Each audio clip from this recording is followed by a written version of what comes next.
Sahabat beriman, kisah berikut ini mengisahkan seorang ateis atau orang yang tidak percaya akan eksistensi Tuhan. Pada suatu hari ada seorang ateis yang memasuki sebuah masjid. Kemudian dia mengajukan 3 buah pertanyaan, tapi dengan syarat harus dijawab menggunakan akal. Artinya pertanyaan yang dia ajukan tidak boleh dijawab dengan dalil.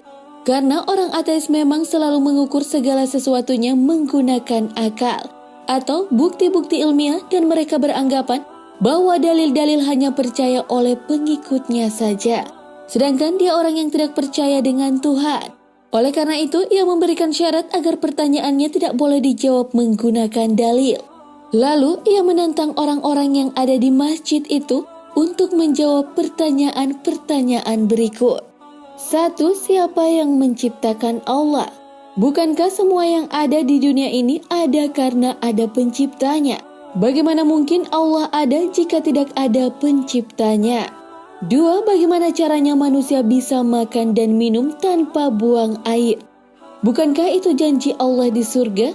Dan pertanyaan terakhir, kalau iblis itu terbuat dari api, lalu bagaimana bisa Allah menyiksanya di dalam neraka? Bukankah neraka juga terbuat dari api?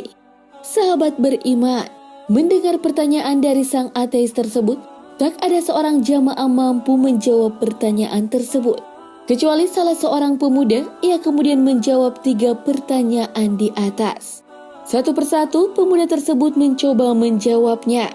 Dan beginilah jawaban pemuda tersebut. Jawaban untuk pertanyaan pertama, pemuda itu berkata, "Apakah engkau tahu dari angka berapakah angka 1 itu berasal? Sebagaimana angka 2 adalah hasil dari 1 tambah 1 atau 4 yang berasal dari 2 tambah 2. Ateis tersebut hanya bisa terdiam tanpa memberikan jawaban. Lalu pemuda itu melanjutkan, "Jika kamu tahu bahwa 1 itu adalah bilangan tunggal, dia bisa menciptakan angka lain. Tapi dia tidak tercipta dari angka apapun. Lalu apa yang membuatmu sulit untuk memahami bahwa Allah itu zat maha tunggal, yang maha mencipta tapi tak bisa diciptakan?" Lalu lanjut jawaban kedua. Pemuda tersebut mengatakan, "Saya ingin bertanya kepadamu, apakah kita ketika di dalam perut ibu kita semua makan? Apakah kita juga minum?